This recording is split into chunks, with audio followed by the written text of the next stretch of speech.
नमस्कार, तुमचं स्वागत आहे चैतालीस किचन डायरीजमध्ये। आज आपण करणार आहोत तुरीच्या दाण्याचे कढी गोळे। तर आजच्या रेसिपीला आपण सुरुवात करून घेऊया। मी इथे तुरीचे दाणे घेतले आहे, 1 पाव शेंगा होते या त्याचे दाणे। आता हे दाणे थोडे आपण फ्राय करून घेऊया। मी गॅसवर कढई मांडली आहे, त्याच्यामध्ये हे दाणे टाकून आपण ते थोडे फ्राय करून घेऊ, म्हणजे लवकर ते मिक्सरच्या बाउलला बारीक होतात। या ठिकाणी मी दाणे छान गरम करून घेतले आहे। आता आपण ते मिक्सरच्या बाउलमध्ये काढून घ्यायचे।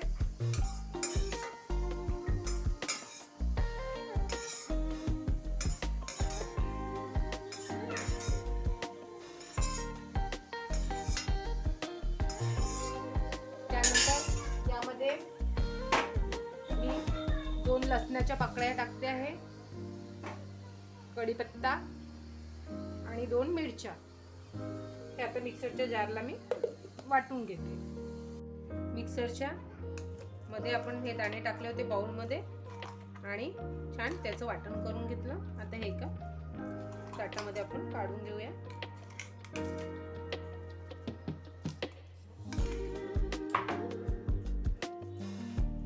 आता आपण यामध्ये मिरच्या, लसणाच्या पाकळ्या आणि कढीपत्ता टाकून घेतला होता। आता फक्त मीठ ऍड करायचं आणि हे छान मिक्स करून घेऊ आणि याचे आपण गोळे तयार करून घ्यायचे।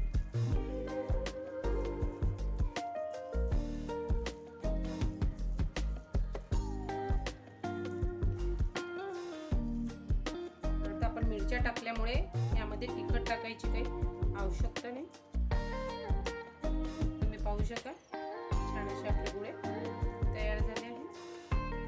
पुढे दाणे आपण धुतल्यानंतर जर भाजून घेतले, फ्राय करून घेतले, तर ते लवकर मिक्सरला बारीक होतात आणि त्याचे गोळे पण असे दाटसर होते, एकदम असे नरम बनत नाही। या ठिकाणी आपले आता गोळे पूर्ण तयार करून घेतले। आता आपण कढीची तयारी करून घेणार आहोत। तर मी इथे अर्धा लिटर ताक घेतलेला आहे, त्यामध्ये थोडं बेसन टाकायचं, अगदी थोडं, आणि मीठ टाकून घेते आणि हे छान रईने यामध्ये एकजीव करून घ्यायचं। लावून घ्या।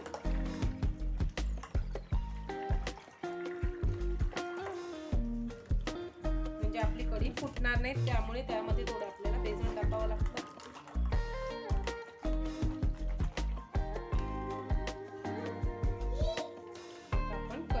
द्यायला घेऊ। आता आपण कढीला फोडणी देणार आहोत। तर पहिले मी पॅन गरम करायला ठेवला आहे, त्यामध्ये थोडं तेल टाकून घेऊया। फार तेल लागत नाही आपल्याला कढीला, अगदी थोडं चम्मचभर। त्यानंतर ते गरम झालं की त्यामध्ये आपण मोहरी टाकू,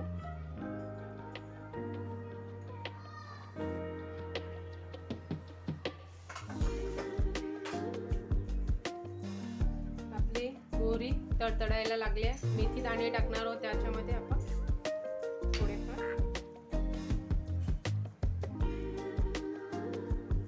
त्यानंतर मिरचीचे काप,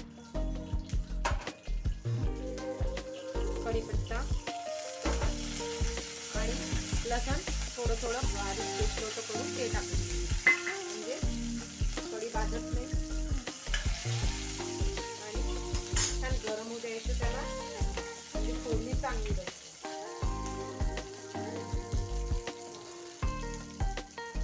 आता आपलं हे छान गरम झालेलं आहे सगळं।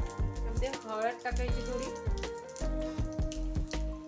आणि ते झालं की आता आपण आपलं ताकामध्ये बेसन थोडं आणि मीठ टाकलं होतं ते सारणला टाकायचं, याच्यामध्ये सारण आणि कढी फोडणी द्यायची। फोडणी बसते छान।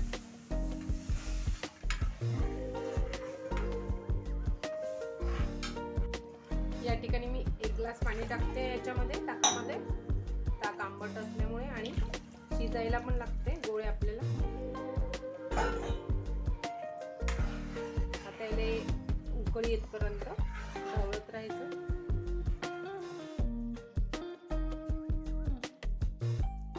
या ठिकाणी तुम्ही पाहू शकाल कढी छान उतू आलेली आहे, म्हणजे तिला उकळी आलेली आहे. आणि उकळत्या याच्यातच कधी पण गोळे मोठी फ्लेम करायची गॅसची, आणि कढी जेव्हा उकळते तेव्हाच गोळे टाकायचे, नाही तर गोळे फुटतात. तुम्ही तुरीच्या डाळीचे करा की तुरीच्या दाण्याचे, तर तुरीच्या दाण्याचे गोळे आपण जे तयार केले ते आपण आता याच्यामध्ये सोडणार आहोत. याला उकळी येऊ देत राहायची आणि मग टाकायचे, नाही तर गोळे फुटतात आणि पूर्ण त्याच्यामध्ये मिक्स होऊन जाईल कढीमध्ये. म्हणून जेव्हा उकळी येते तेव्हाच आपण त्यामध्ये आपले गोळे टाकायचे आणि मोठीच फ्लेम ठेवायची 5-10 मिनिट, आणि कढीकडे लक्ष ठेवत राहायचं, नाही तर ती बरोबर उतू जाते. या ठिकाणी तुम्ही पाहू शकाल 10 मिनिटांनी आपण गोळे पाहून राहिलो आहे, छान शिजून राहिले. अजून 5 मिनिटाला शिजू दिले की छान शिजल्या जाते. थोडी आता फ्लेम मी कमी करते गॅसची. या ठिकाणी आता आपले गोळे छान शिजले आहे. आता मी गॅस बंद करून घेते आणि कोथिंबीर टाकून घेते. आता आपण हे सर्विंग बाउलला काढून घेऊया. आपण हे सर्विंग बाउलला काढून घेऊया गोळे.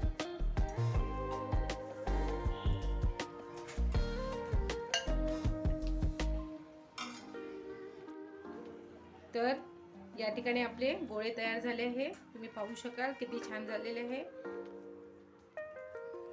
आणि एवढी घट्ट अशी याची कढी ठेवायची. जर तुम्हाला माझा व्हिडिओ आवडला असेल तर लाईक करा, शेअर करा, सबस्क्राईब करायला विसरू नका चैतालीस किचन डायरीजला. आणि नक्की ट्राय करून पहा तुरीच्या दाण्याचे कढी गोळे.